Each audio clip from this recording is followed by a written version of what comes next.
Hello, everyone, and thank you again for tuning in to the Girl Let's Talk Atlanta interviews. Today, we are going live virtually with Miss Ashley. She is the creator and owner of Closet Freaks out of Florida. Hey, Ashley, how are you? Woo, I'm doing good, ma'am. I'm doing good. How are you? I'm doing well. Thank you for joining me today. Can you tell everyone who you are and what is it that you do? Yes. Well, first of all, forgive me because I am coming back from Miami right now. We're looking at our second location, so I'm in the car. I'm sorry. I tried to change my background, but it didn't work. But yes, so my name is Ashley. On social media, I go by Ash Cash Money, and I founded the company Closet Freaks, which is a sustainable retail fashion concept that is out of Orlando. And we're currently expanding into different markets this year. All right, awesome. So how did you get started with fashion? So I got started some years ago, about almost 7 years ago now, and I was out of college, just getting out of the military, and I was very interested in business and wanted to start one. And the person that I watched on YouTube had just launched a salon, and I was like, well, I can't do hair, so what can I do? And I always like clothes, always dress well. So, I used that hobby to leverage into business, and I've been going from there. All right, awesome. So what kind of styles and designs do you all have inside of your store? Yes, so we sell sustainable clothing, which is vintage and repurposed apparel. So a lot of our clothing is anywhere between 15 and 22 years old. So we sell a lot of what would be considered 90s, 80s, 2000s looks.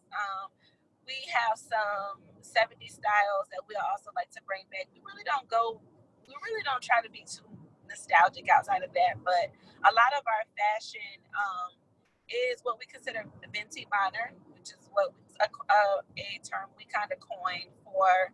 It's still very modern and very current fashion, and it's stuff that you would see on high fashion runway now. And then we just use a specific collection of products that maybe resource to create those collections. So you can find some of anything but you're not like specialty wear, like to wear things you wear when you're going out. You're looking just for like a normal, regular piece. It's not gonna happen. Okay, awesome. So what made you kind of decide what type of styles would be in the store? Like, did you have like a pre-run? Was it something that people just preferred to have that particular type of style, or did you just say, okay, this is the type of style that I like, probably decide to put in my store?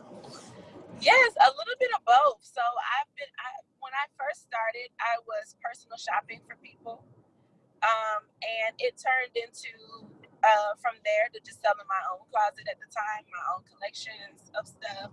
So I guess it went from what I always noticed is, or not always, but about 2 or 3 years in, I noticed that things that I was trying, that people were like laughing at me about personally, ended up shifting in a style, about 2 to 3 years of elapse.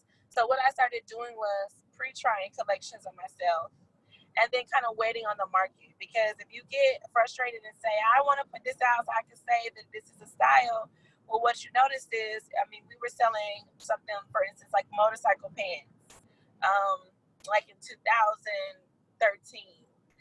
Even though I thought they were very cool and I wore them out in public, the market just didn't understand it. And it took a while for it to become in trend. And so I think what we choose is a good balance of what's fashion forward, and we kind of mix that in 60-40 with things that aren't so hard to understand and to kind of hop on with. So luckily, people are becoming a lot more fashionable than they used to be over the last 5 or 6 years. Right. So a lot of people are trying things.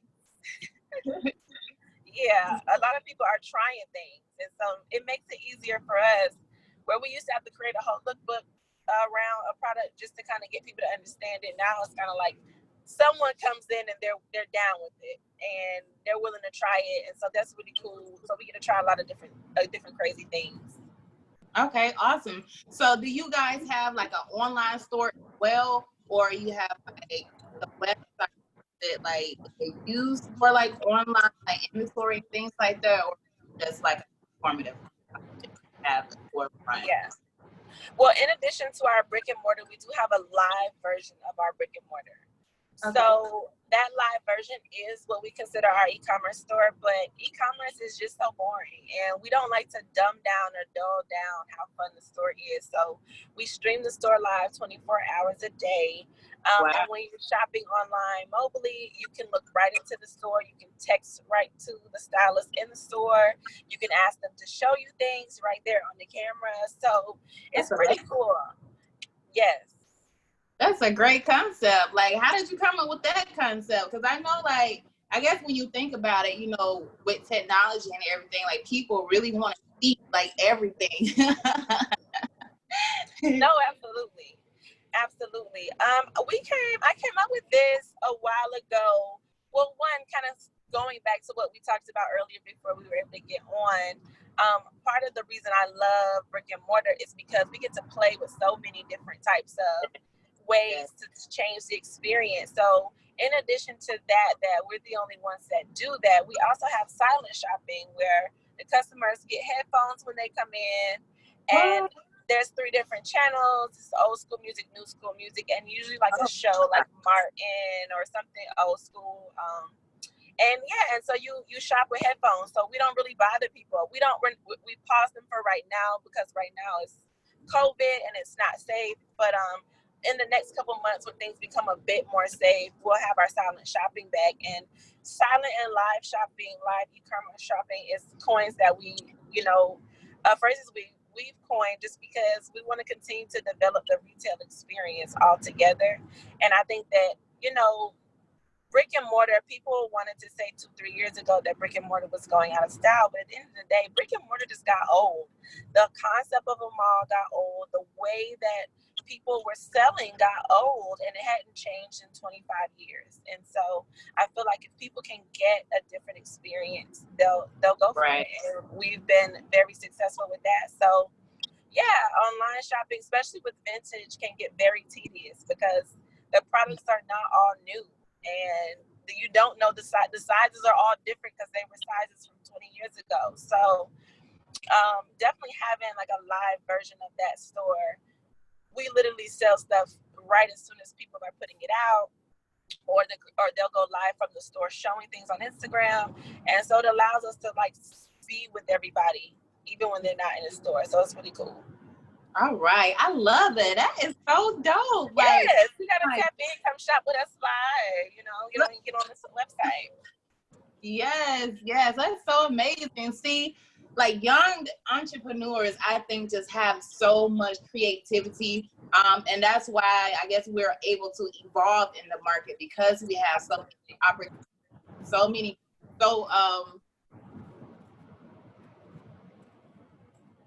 we have so many opportunities that are around us. The camera switched. I'm like, what happened?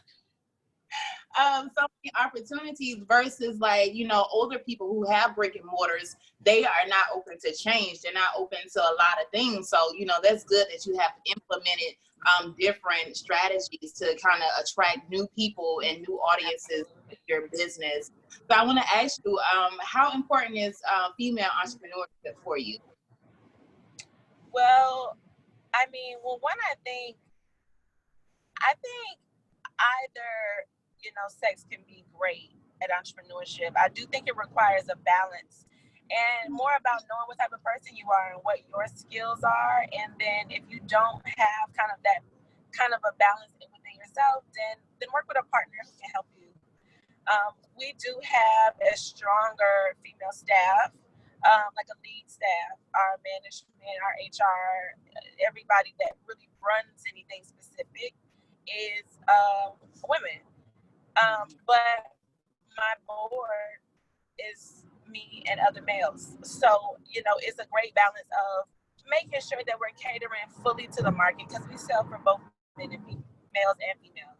But for me, it's about putting, females or women in opportunities into fields, especially a lot of our positions are what I would consider creative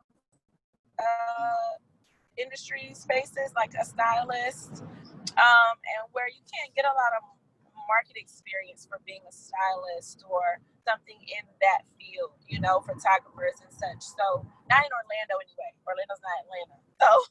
So allow me kind of actually having a real job. We also have a social sales position where we have individuals who are paid to come in. They're on our payroll, and they come in. They're big on social media, and they're good with social media. And so they come in for 3 hours a day and just model, and produce concepts. So I don't know anywhere else where you can get paid by the hour for that. So, just kind of create little jobs for anybody in the creative market, more so than that women have a certain type of, and they're thorough and they're hungry. And so that's why I love working with women, because it's easy.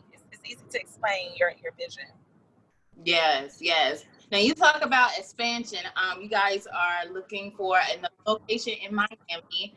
What made you decide to go down to Miami from Well, because I want to do Atlanta. Atlanta has always been my number 2, but we're doing a series of 4, and logistically, in that 4, Atlanta is number 3. But logistically, we're coming. We're gonna come. I actually do a lot of business in Atlanta and have already looked at, plan to move our warehouse there. So that was already a thing that was going to be done. It was just, which store logistically should we do first, based on where we're going to do that 4th store. And so to come down and go ahead and lock in Miami was just an easier, switch. And that way, when we get to Atlanta, from there, we're just going up. So. All right, amazing. So you said it's 4 in the models that you have. So do you think you guys will go like across the West Coast or somewhere, eventually after all 4 stores are up and running? Because right now is a whole franchise. You got yes. So this first iteration is East Coast. Okay. And there is a second iteration. It's just still mapping that out and logistically how we would make it work. And also watching the styles too. I mean, I'm really watching right now where music comes from and where culture is coming from, and who's influencing the market the most, and who's up and coming. And I definitely, as much as I like the West Coast, I feel the East Coast vibe right now. And so I'd like to add to it and then see, how the West Coast kind of matches that, and then decide where our placement is for over there, because it's some stuff that, I could maybe put other concepts there, but like, Closet Freaks could be an East Coast thing. And I wouldn't mind that. Now with my board, it's the same thing, maybe not, but I'm an East Coast girl. So I'm definitely want to see what we do over here first, and then, from there, match the energy. All right. Awesome. Well, do you have any, do y'all guys have any sales or going on right now? Yes, so we have this thing, when you come into the store, this is for the actual customers who are walking in, you can get 5% for following us, 10% for posting a video inside the store, and 5% for doing a red bag challenge, which is something that the customers do at the checkout to kind of tease their followers about what they have inside their bag. It's really cute. And we've been getting a lot of TikToks, which is my favorite, because they go crazy in the store. Yeah. So it's really 20% every time you come in. Off rip, if you just do those things. Online, we also offer, I think it's up to 20%. And we mainly do like a spin wheel where we just give away discounts, and that's all the time. I mean, there's some people who like to pay regular price, and we don't argue with those people. Because some people just want to support, or they already think the prices are reasonable. I've never it's crazy that was my first time experiencing that, but there are people who just want to pay. So if you're one of those people who want to pay full price, I love you too. But Yeah. I mean, I feel like we should always give incentives. Our prices are fair enough, and I feel like I just would rather see the product get out there. So we try to keep them affordable and try to make it fun, to be a part of getting a discount instead of just being forced or shoved or like sold to, Right. or make you do something that you don't want to do, like download an app and then call 20 people and then send 60 emails. Like we just don't have time for that. We try to keep it fun and modern and fresh for our age group. Yes, and it sounds fun and modern. Like I literally would love to shop there, okay? If I can come in every single time and take a selfie and video and get off, yes. Right. Why wouldn't you? Why wouldn't you? It's too easy. I was going to do it anyway. I was probably going to do it anyway for free. Yes. Well, that is dope. Can you tell everyone your social media handles and your website?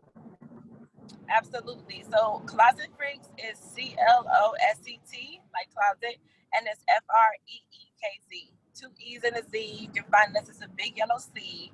And we're shopclosetfreaks.com. Same spelling, online, and all the links are in the bio. So our location and our live online store. And you can follow me if you'd like to. It's Ash Cash Money, no underscores or periods on social media. All right, awesome. Well, thank you, Ashley, for joining me today. It was a pleasure to speak with you. Yay, of course. Learn about your business. And again, like I said, it sounds so fun and so vibrant. Like I love it. Yes, I'll be in Atlanta in a couple of weeks. So I'll give you a call. We should get tea or something. We can chat it up some more. So you can kind of help me lay the bed out for when we come into town. Yes, ma'am. Definitely. I look forward to that. Absolutely. Okay.